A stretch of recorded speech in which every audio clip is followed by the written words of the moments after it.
समय यह हमारे जीवन का वह हिस्सा है जिसे हम हर पल महसूस करते हैं, लेकिन क्या आपने कभी सोचा है कि समय का अंत भी हो सकता है? आज के इस डॉक्यूमेंट्री एपिसोड में हम इस गुड सवाल का उत्तर खोजने की कोशिश करेंगे। समय की शुरुआत के बारे में बात करें तो यह बिग बैंग के साथ शुरू हुआ, लगभग 13.8 अरब साल पहले।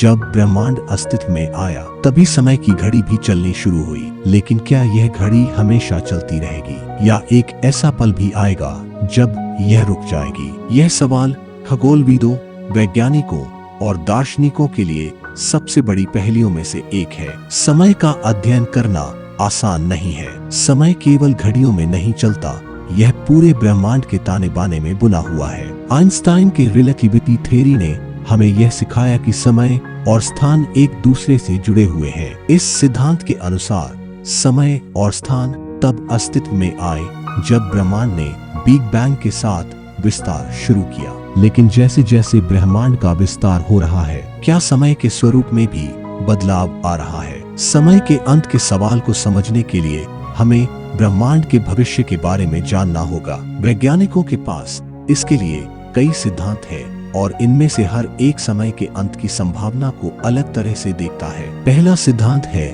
Big crunch. यह सिद्धांत कहता है कि ब्रह्मांड का विस्तार एक समय के बाद रुक जाएगा और फिर ब्रह्मांड सिकुड़ने लगेगा। इस सिकुड़ने की प्रक्रिया में सभी आकाशगंगाएं, तारे और ग्रह एक बिंदु में सिमट जाएंगे। यह वह पल होगा जब समय का अस्तित्व समाप्त हो सकता है, लेकिन वैज्ञानिकों को ऐसा होने के ज्यादा सबूत नहीं मिले हैं। इसकी बजाय दूसरे सिद्धांत ने ध्यान आकर्षित किया है जिसे हिट डेट या बिग फ्रीज कहा जाता है। बिग फ्रीज सिद्धांत के अनुसार ब्रह्मांड का विस्तार अनंत तक जारी रहेगा। जैसे जैसे ब्रह्मांड फैलता जाएगा, ऊर्जा का वितरण इतना पतला हो जाएगा कि नए तारे बनना बंद हो जाएंगे। एक समय ऐसा आएगा जब सभी तारे जल चुके होंगे और ब्रह्मांड पूरी तरह से अंधेरे और खंडे में बदल जाएगा। उस समय का अस्तित्व केवल सैद्धांतिक होगा, क्योंकि उसमें कोई गतिविधि नहीं होगी। एक और सिद्धांत है बिग रिप। यह सिद्धांत कहता है कि ब्रह्मांड का विस्तार इतना तेज हो जाएगा कि समय और स्थान खुद टूटने लगेंगे। बिग रिप में गुरुत्वाकर्षण बल और अन्य प्राकृतिक बल कमजोर पड़ जाएंगे। इस प्रक्रिया में तारे, ग्रह और यहाँ तक कि परमाणु भी अलग अलग हो जाएंगे। अगर बिग रीप सिद्धांत सच होता है तो यह समय के अस्तित्व का अंत कर सकता है, लेकिन यह सिद्धांत भी अभी पूरी तरह सिद्ध नहीं हुआ है। एक चौथा विचार है सिमुलेशन थ्योरी। इसके अनुसार हमारा ब्रह्मांड एक विशाल कंप्यूटर सिमुलेशन हो सकता है। अगर यह सिद्धांत सही है तो सिमुलेशन को बंद करने से समय भी समाप्त हो सकता है, लेकिन इस पर वैज्ञानिकों में गहरी असहमति है। तो क्या समय का अंत संभव है? वैज्ञानिक इस सवाल का जवाब खोजने के लिए ब्रह्मांड की संरचना और उसके विकास का अध्ययन कर रहे हैं।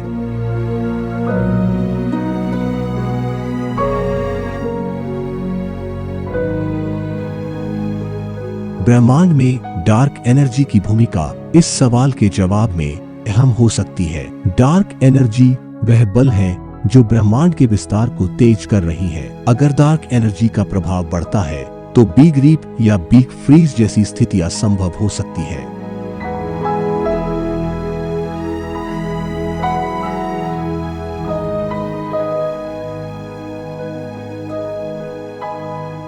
समय के अंत की इस कहानी में एक और पहलू है ब्लैक होल्स। ब्लैक होल्स समय और स्थान को विकृत कर सकते हैं। ब्लैक होल्स के केंद्र में सिंगुलैरिटी होती है, जहां भौतिकी के सभी नियम विफल हो जाते हैं। क्या यह समय का अंत हो सकता है? कुछ वैज्ञानिक मानते हैं कि सिंगुलैरिटी में समय का अर्थ समाप्त हो जाता है, लेकिन यह ब्रह्मांड के पूरे समय का अंत नहीं है। एक और महत्वपूर्ण विचार क्वांटम फिजिक्स से आता है। यह बताता है कि समय का अस्तित्व क्वांटम स्तर पर अलग हो सकता है। क्वांटम फिजिक्स के अनुसार समय का अंत किसी छोटे पैमाने पर हो सकता है, लेकिन बड़े पैमाने पर नहीं। इस परिदृश्य में समय का प्रवाह अनियमित हो सकता है। यह विचार अभी तक सिद्ध नहीं हुआ है, लेकिन यह रोमांचक जरूर है। समय के अंत का सवाल हमें यह सोचने पर मजबूर करता है कि समय का आरंभ क्या था। क्या यह केवल एक घटना थी या इसका कोई गहरा अर्थ है? समय के आरंभ और अंत को समझने के लिए हमें ब्रह्मांड के सबसे गहरे रहस्यों को सुलझाना होगा। इसमें dark math, dark energy, black holes और सिंगुलैरिटीज जैसे तत्व शामिल है। हर एक हमें समय की गूढ़ प्रकृति को समझने में मदद कर सकता है। समय का अंत केवल एक वैज्ञानिक प्रश्न नहीं है, यह दार्शनिक और आध्यात्मिक प्रश्न भी है। क्या समय केवल भौतिक वास्तविकता है या यह एक मानसिक और आध्यात्मिक अनुभव भी है? कुछ दार्शनिकों का मानना है कि समय का अंत हमारे दृष्टिकोण पर निर्भर करता है। अगर जीवन खत्म हो जाता है तो समय का अंत भी हो सकता है, लेकिन वैज्ञानिक दृष्टिकोण से समय का अंत केवल तभी होगा जब ब्रह्मांड का अंत होगा। समय के अंत को समझने के लिए वैज्ञानिक बड़े बड़े प्रयोग कर रहे हैं। इनमें से एक है जेम्स वेब स्पेस टेलीस्कोप। यह टेलीस्कोप हमें ब्रह्मांड के सबसे पुराने हिस्सों को देखने की अनुमति देता है। इससे हमें समय के आरंभ और अंत के सुराग मिल सकते हैं। समय के अंत की खोज एक लंबी और जटिल यात्रा है, लेकिन यह यात्रा हमें ब्रह्मांड के सबसे बड़े रहस्यों को समझने का मौका देती है। समय के अंत की अवधारणा को समझने के लिए हमें मल्टीवर्स थ्योरी को भी देखना होगा। यह सिद्धांत बताता है कि हमारा ब्रह्मांड केवल एक नहीं बल्कि अनगिनत ब्रह्मांडों में से एक हो सकता है। अगर मल्टीवर्स सिद्धांत सच है तो हो सकता है कि किसी एक ब्रह्मांड में समय समाप्त हो जाए, लेकिन अन्य ब्रह्मांडों में समय चलता रहे। इससे यह सवाल उठता है कि क्या समय हर ब्रह्मांड में समान तरीके से चलता है या प्रत्येक ब्रह्मांड का अपना अलग समय का नियम है। मल्टीवर्स के अध्ययन में क्वांटम एंटेंगलमेंट का विशेष महत्व है। यह प्रक्रिया दिखाती है कि दो कण आपस में जुड़े हो सकते हैं, भले ही वे कितनी भी दूरी पर हो। यह सोचने पर मजबूर करता है कि समय केवल एक सीधी रेखा नहीं है, बल्कि एक जटिल नेटवर्क हो सकता है जो अलग अलग ब्रह्मांडों में फैला हुआ है। अब एक और महत्वपूर्ण पहलू पर आते हैं, डार्क मैटर। ब्रह्मांड का एक बड़ा हिस्सा डार्क मैटर और डार्क एनर्जी से बना है जो हमें दिखाई नहीं देता। डार्क मैटर के बिना ब्रह्मांड के तारे और आकाशगंगाएं एक साथ नहीं टिक सकते। लेकिन इसका समय के अंत से क्या संबंध है? डार्क एनर्जी ब्रह्मांड के विस्तार को तेज कर रही है। अगर इसका प्रभाव बढ़ता है तो बिग रीप जैसी घटनाएं संभव हो सकती है जो समय को भी प्रभावित कर सकती है। अब हम समय की मूलभूत संरचना की बात करें। वैज्ञानिकों का मानना है कि समय स्पेस टाइम का हिस्सा है। यह आइंस्टाइन के थ्योरी ऑफ रिलेटिविटी का आधार है। स्पेस टाइम एक ऐसा ताना बाना है जो ब्रह्मांड की हर चीज को जोड़ता है, लेकिन अगर यह ताना बाना टूट जाए तो समय का क्या होगा? कुछ वैज्ञानिक मानते हैं कि स्पेस टाइम का टूटना समय के अंत की शुरुआत हो सकता है। एक और दिलचस्प पहलू है क्वांटम फोम। यह ब्रह्मांड के सबसे छोटे पैमाने पर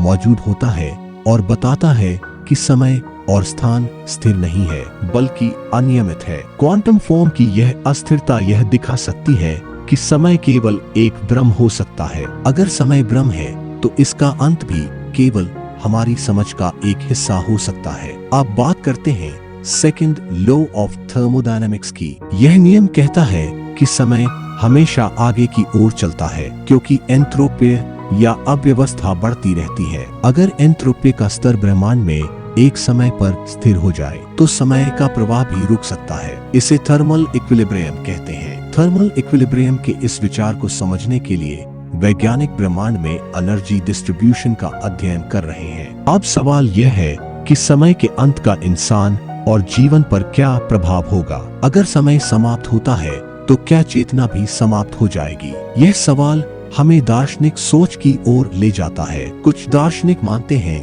कि चेतना समय और स्थान से परे है। अगर चेतना समय से परे है तो हो सकता है कि समय के अंत के बाद भी हमारा अस्तित्व किसी अन्य रूप में जारी रहे। एक और विचार यह है कि समय का अंत केवल भौतिक ब्रह्मांड में होगा, लेकिन आत्मिक या आध्यात्मिक रूप में यह जारी रह सकता है। वैज्ञानिक और दार्शनिक दोनों समय को समझने के लिए मिलकर काम कर रहे हैं। ब्रह्मांड के इन रहस्यों को सुलझाने के लिए हमें और भी गहरे प्रयोग करने होंगे। जैसे जैसे हम इन गूढ़ सवालों के करीब आते हैं, हम यह समझने लगते हैं कि समय केवल भौतिक वस्तु नहीं है। यह हमारी सोच, चेतना और ब्रह्मांड के अनुभव से भी जुड़ा है। क्या समय का अंत संभव है? यह सवाल केवल विज्ञान का नहीं बल्कि हमारे अस्तित्व का भी है। अगले अध्याय में हम और भी गहरे वैज्ञानिक प्रयोगों और दार्शनिक दृष्टिकोणों पर चर्चा करेंगे। जुड़े रहिए। आपका क्या विचार है?